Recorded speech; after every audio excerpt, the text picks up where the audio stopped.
SNDP യോഗം general secretary Vellappally നടേശനുമായി കൂടിക്കാഴ്ച നടത്തി പ്രകാശ് ജാവദേക്കർ.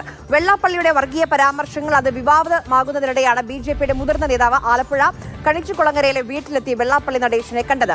രഘുനാഥ് നാരായണൻ വിവരങ്ങളുമായി നമുക്കൊപ്പം ചേരുന്നുണ്ട്. രഘു, ഒരു ഭാഗത്ത് കേരളം മുഴുവൻ വെള്ളാപ്പള്ളിയുടെ വർഗീയ പരാമർശങ്ങൾ ചർച്ച ചെയ്തുകൊണ്ടിരിക്കുകയാണ്, അതിനെ വിമർശിച്ചുകൊണ്ടിരിക്കുകയാണ്. അപ്പോഴാണ് മുതിർന്ന നേതാവ് നേരിട്ട് വീട്ടിലേക്കെത്തി ഈ സൗഹൃദ സന്ദർശനം നടത്തുന്നത്. അതെ, ആര്യ പറഞ്ഞതുപോലെ തന്നെ രാജ്യത്തെ തന്നെ BJPയുടെ പ്രധാനപ്പെട്ട നേതാവാണ് പ്രകാശ് ജാവദേക്കർ. അദ്ദേഹം നിലവിൽ കേരളത്തിലെ BJPയുടെ പ്രഭാരി കൂടിയാണ്.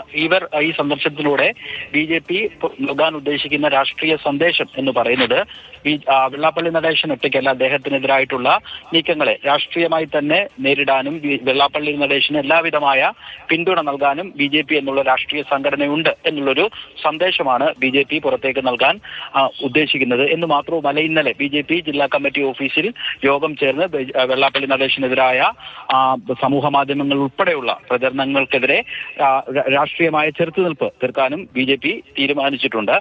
നമുക്കറിയാവുന്നതുപോലെ തന്നെ കഴിഞ്ഞ കുറച്ച് ദിവസമായി മുസ്ലിം ലീഗിനെതിരെ വെള്ളാപ്പള്ളി നടേശൻ നടത്തുന്ന നീക്കങ്ങളും അദ്ദേഹം നടത്തുന്ന പ്രസ്താവനകളും വലിയ വിവാദമായി കൊണ്ടിരിക്കുകയാണ്.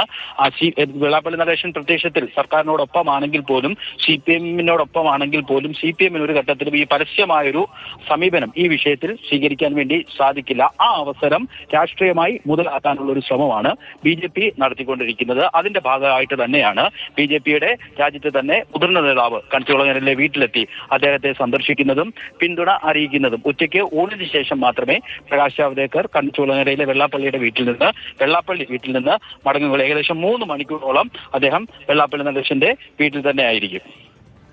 ശരി, രഘുനാഥ് നാരായണനാണ് വിവരങ്ങൾ നൽകിയത്. ചോദ്യങ്ങൾ ചോദിച്ച ഒരു മാധ്യമ പ്രവർത്തകനോട് ആ ചോദ്യങ്ങൾ അസ്വസ്ഥപ്പെടുത്തിയതുകൊണ്ട് തീവ്രവാദി എന്ന് വിളിച്ച ഒരു മാധ്യമ പ്രവർത്തകനെ വിളിക്കുമ്പോൾ ഞങ്ങൾ കൂടെയുണ്ട് എന്നുള്ള രാഷ്ട്രീയ സന്ദേശമാണ് ഈ യാത്രയിലൂടെ ഈ വെള്ളാപ്പള്ളിയുടെ വീട്ടിലേക്ക് എത്തിയപ്പോൾ BJP നൽകുന്നത്.